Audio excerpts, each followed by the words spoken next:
வணக்கம். இது உங்கள் அமிர்தசமையல். இன்றைக்கி நம்ம பார்க்க போகிற ரெசிபி கொத்தமல்லி சட்னி. வீடியோக்குள்ளே போகிறதுக்கு முன்னாடி சேனலை சப்ஸ்கிரைப் பண்ணாதவங்க கீழே இருக்க ரெட் கலர் பட்டனை ப்ரெஸ் பண்ணி சப்ஸ்கிரைப் பண்ணிக்கோங்க. மறக்காமல் பெல் பட்டனில் கிளிக் பண்ணிக்கோங்க.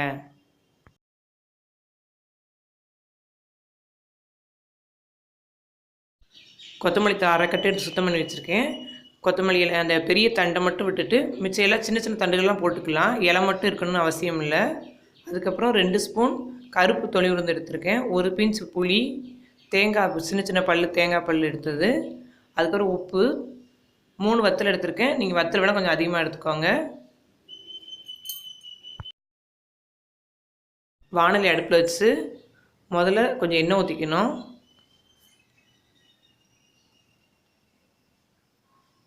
எண்ணெய் சூடானதும்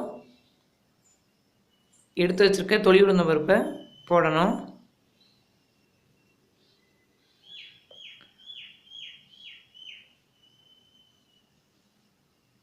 தொளி உளுந்து நல்லா வறுத்துக்கிட்டு அதுக்கப்புறம் அதில் மிளகாய் வத்தல் போடணும்.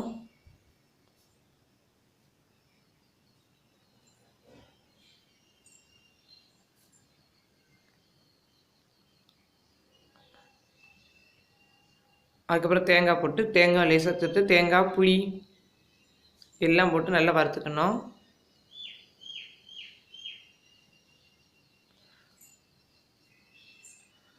அடுப்பு சிம்மில் வச்சுட்டு அதுக்கப்புறம் கொத்தமல்லி தலையை போடணும்.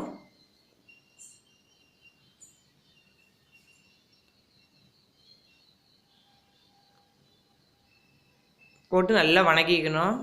நல்லா வணங்குற அளவுக்கு.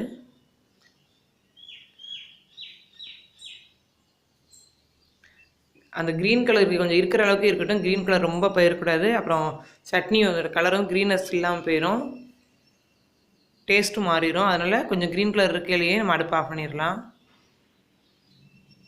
இது ஒரு பிளேட்டில் மாற்றி நல்லா ஆற வச்சுருவோம்.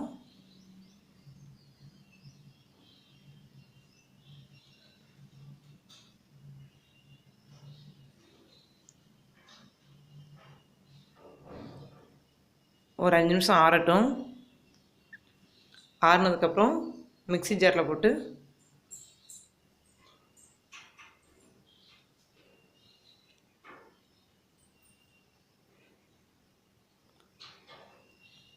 தேவையான அளவு உப்பு போட்டுக்கணும்.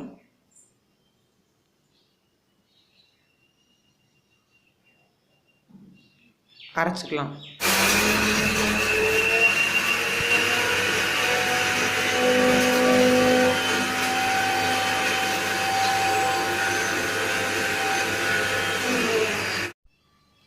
கொத்தமல்லி சட்னி ரெடி. இதை நம்ம அப்படியே தோசை இட்லி தொட்டு சாப்பிடலாம். தேவைப்பட்ட கடுகு உளுந்தம்பருப்பு போட்டு தேவைப்பட்ட தாளிச்சிக்கலாம். இந்த வீடியோ உங்களுக்கு பிடிச்சிருந்ததுன்னா லைக் பண்ணுங்கள், கமெண்ட் பண்ணுங்கள், மறக்காமல் சப்ஸ்கிரைப் பண்ணுங்கள். தேங்க்யூ.